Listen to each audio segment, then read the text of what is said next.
Libro primero de Moisés. Génesis. Capítulo 40. Aconteció después de estas cosas que el copero del rey de Egipto y el panadero delinquieron contra su señor el rey de Egipto. Y se enojó Faraón contra sus dos oficiales, contra el jefe de los coperos y contra el jefe de los panaderos, y los puso en prisión en la casa del capitán de la guardia, en la cárcel donde José estaba preso. Y el capitán de la guardia encargó de ellos a José, y él le servía, y estuvieron días en la prisión. Y ambos, el copero y el panadero del rey de Egipto, que estaban arrestados en la prisión, tuvieron un sueño, cada uno su propio sueño, en una misma noche, cada uno con su propio significado. Vino a ellos José por la mañana y los miró, y he aquí que estaban tristes. Y él preguntó a aquellos oficiales de Faraón que estaban con él en la prisión de la casa de su señor, diciendo, ¿por qué parecen hoy mal vuestros semblantes? Ellos le dijeron, hemos tenido un sueño y no hay quien lo interprete. Entonces le dijo José, ¿no son de Dios las interpretaciones? Contádmelo ahora. Entonces el jefe de los coperos contó su sueño a José y le dijo, yo soñaba que veía una vid delante de mí y en la vid 3 sarmientos, y ella como que brotaba y arrojaba su flor, viniendo a madurar sus racimos de uvas. Y que la copa de Faraón estaba en mi mano, y tomaba yo las uvas y las exprimía en la copa de Faraón, y daba yo la copa en mano de Faraón. Y le dijo José, esta es su interpretación. Los 3 sarmientos son 3 días. Al cabo de 3 días levantará Faraón tu cabeza, y te restituirá a tu puesto, y darás la copa a Faraón en su mano, como solías hacerlo cuando eras su copero.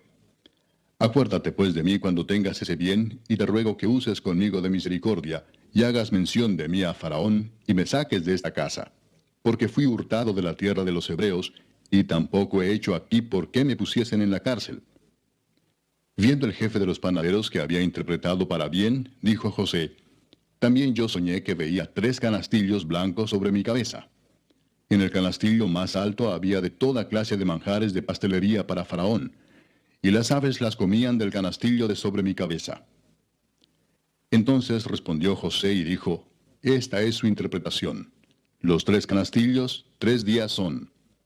Al cabo de 3 días quitará Faraón tu cabeza de sobre ti, y te hará colgar en la horca, y las aves comerán tu carne de sobre ti. Al tercer día, que era el día del cumpleaños de Faraón, el rey hizo banquete a todos sus sirvientes, y alzó la cabeza del jefe de los coperos, y la cabeza del jefe de los panaderos entre sus servidores. E hizo volver a su oficio al jefe de los coperos, y dio éste la copa en mano de Faraón. Mas hizo ahorcar al jefe de los panaderos como lo había interpretado José. Y el jefe de los coperos no se acordó de José, sino que le olvidó. Libro de Job, capítulo 6. Respondió entonces Job y dijo, oh, que pesasen justamente mi queja y mi tormento, y se alzasen igualmente en balanza, porque pesarían ahora más que la arena del mar. Por eso mis palabras han sido precipitadas, porque las saetas del Todopoderoso están en mí, cuyo veneno bebe mi espíritu, y terrores de Dios me combaten. ¿Acaso gime el asno montés junto a la hierba? ¿Muge el buey junto a su pasto? ¿Se comerá lo desabrido sin sal? ¿Habrá gusto en la clara del huevo? Las cosas que mi alma no quería tocar son ahora mi alimento. ¿Quién me diera que viniese mi petición y que me otorgase Dios lo que anhelo, y que agradara a Dios quebrantarme, que soltara su mano y acabara conmigo? Sería aún mi consuelo si me asaltase con dolor sin dar más tregua, que yo no he escondido las palabras del santo. ¿Cuál es mi fuerza para esperar aún? ¿Y cuál mi fin para que tenga aún paciencia? ¿Es mi fuerza la de las piedras o es mi carne de bronce? ¿No es así que ni aún a mí mismo me puedo valer y que todo auxilio me ha faltado? El atribulado es consolado por su compañero, aun aquel que abandona el temor del Omnipotente.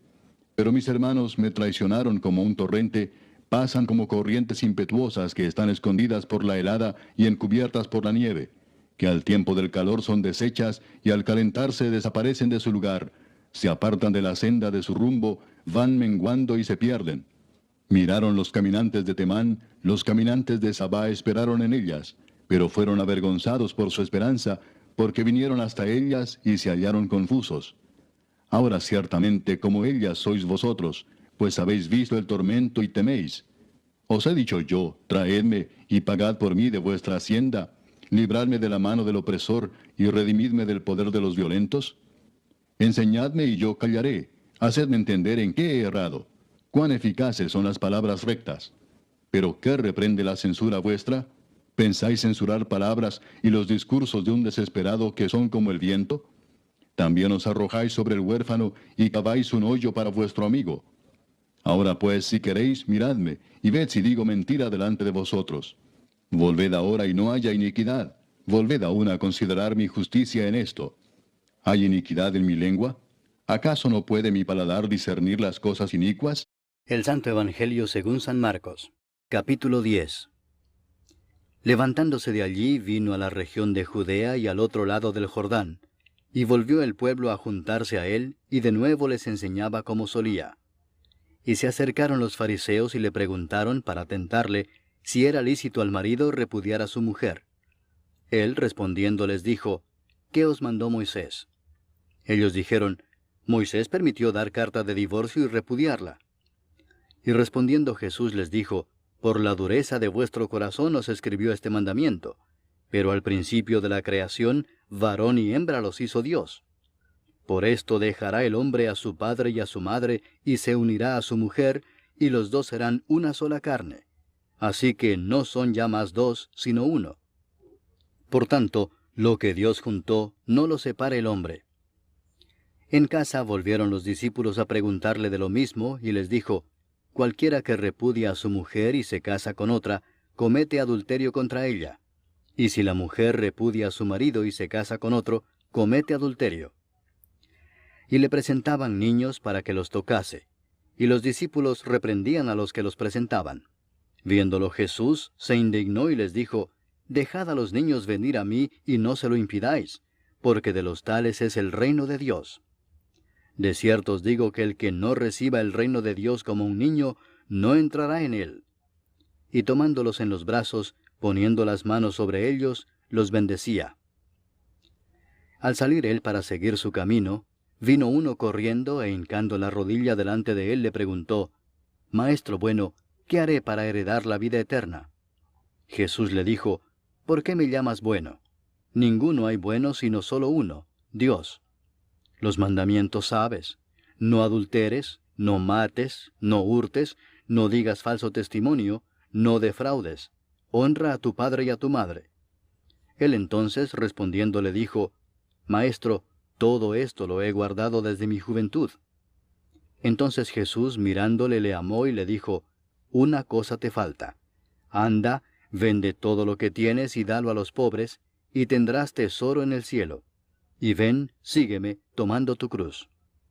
Pero él, afligido por esta palabra, se fue triste, porque tenía muchas posesiones. Entonces Jesús, mirando alrededor, dijo a sus discípulos, cuán difícilmente entrarán en el reino de Dios los que tienen riquezas. Los discípulos se asombraron de sus palabras, pero Jesús, respondiendo, volvió a decirles, hijos, cuán difícil les es entrar en el reino de Dios a los que confían en las riquezas.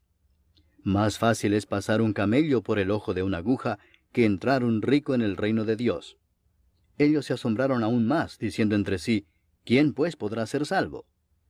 Entonces Jesús mirándolos dijo, para los hombres es imposible, mas para Dios no, porque todas las cosas son posibles para Dios. Entonces Pedro comenzó a decirle, He aquí nosotros lo hemos dejado todo y te hemos seguido.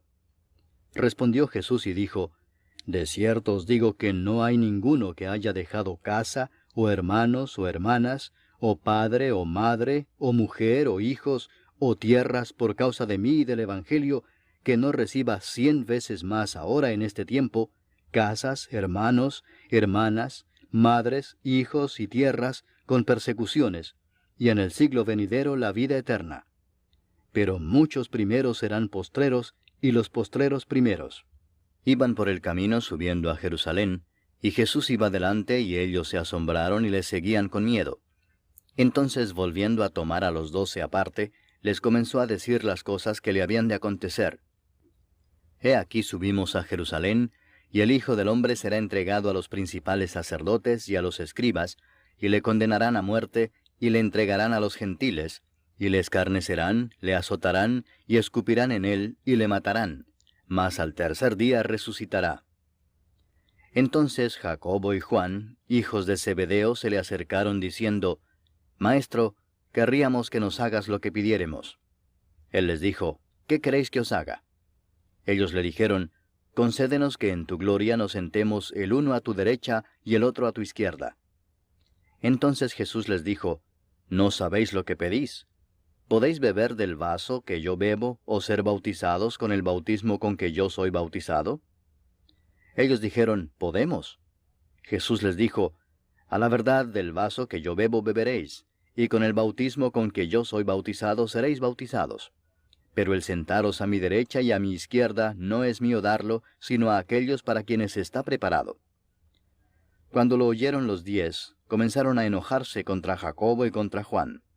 Mas Jesús, llamándolos, les dijo, Sabéis que los que son tenidos por gobernantes de las naciones se enseñorean de ellas, y sus grandes ejercen sobre ellas potestad. Pero no será así entre vosotros, sino que el que quiera hacerse grande entre vosotros será vuestro servidor, y el que de vosotros quiera ser el primero será siervo de todos. Porque el Hijo del Hombre no vino para ser servido, sino para servir y para dar su vida en rescate por muchos. Entonces vinieron a Jericó, y al salir de Jericó, él y sus discípulos y una gran multitud, Bartimeo el ciego, hijo de Timeo, estaba sentado junto al camino mendigando. Y oyendo que era Jesús Nazareno, comenzó a dar voces y a decir, Jesús, hijo de David, ten misericordia de mí. Y muchos le reprendían para que callase, pero él clamaba mucho más, Hijo de David, ten misericordia de mí. Entonces Jesús, deteniéndose, mandó llamarle, y llamaron al ciego, diciéndole, Ten confianza, levántate, te llama. Él entonces, arrojando su capa, se levantó y vino a Jesús. Respondiendo Jesús le dijo, ¿qué quieres que te haga? Y el ciego le dijo, Maestro, que recobre la vista. Y Jesús le dijo, Vete, tu fe te ha salvado. Y enseguida recobró la vista, y seguía a Jesús en el camino. La epístola del apóstol San Pablo a los Romanos, capítulo 10. Hermanos, ciertamente el anhelo de mi corazón y mi oración a Dios por Israel es para salvación, porque yo les doy testimonio de que tienen celo de Dios, pero no conforme a ciencia, porque ignorando la justicia de Dios y procurando establecer la suya propia, no se han sujetado a la justicia de Dios, porque el fin de la ley es Cristo para justicia a todo aquel que cree. Porque de la justicia que es por la ley, Moisés escribe así, el hombre que haga estas cosas vivirá por ellas. Pero la justicia que es por la fe dice así, no digas en tu corazón, ¿quién subirá al cielo? Esto es para traer abajo a Cristo. O ¿quién descenderá al abismo? Esto es para hacer subir a Cristo de entre los muertos. Mas, ¿qué dice? Cerca de ti está la palabra, en tu boca y en tu corazón. Esta es la palabra de fe que predicamos, que si confesares con tu boca que Jesús es el Señor, y creyeres en tu corazón que Dios le levantó de los muertos, serás salvo. Porque con el corazón se cree para justicia, pero con la boca se confiesa para salvación. Pues la Escritura dice, todo aquel que en él creyere, no será avergonzado. Porque no hay diferencia entre judío y griego, pues el mismo que es Señor de todos, es rico para con todos los que le invocan. Porque todo aquel que invocare el nombre del Señor será salvo. ¿Cómo pues invocarán a aquel en el cual no han creído? ¿Y cómo creerán en aquel de quien no han oído? ¿Y cómo oirán sin haber quien les predique? ¿Y cómo predicarán si no fueren enviados? Como está escrito, cuán hermosos son los pies de los que anuncian la paz, de los que anuncian buenas nuevas. Mas no todos obedecieron al Evangelio, pues Isaías dice, Señor, ¿quién ha creído a nuestro anuncio? Así que la fe es por el oír, y el oír por la palabra de Dios. Pero digo, ¿no han oído? Antes bien, por toda la tierra ha salido la voz de ellos, y hasta los fines de la tierra sus palabras. También digo, ¿no ha conocido esto Israel? Primeramente Moisés dice, yo os provocaré a celos con un pueblo que no es pueblo, con pueblo insensato os provocaré a ira. E Isaías dice resueltamente, fui hallado de los que no me buscaban, me manifesté a los que no preguntaban por mí. Pero acerca de Israel dice, todo el día extendí mis manos a un pueblo rebelde y contradictor.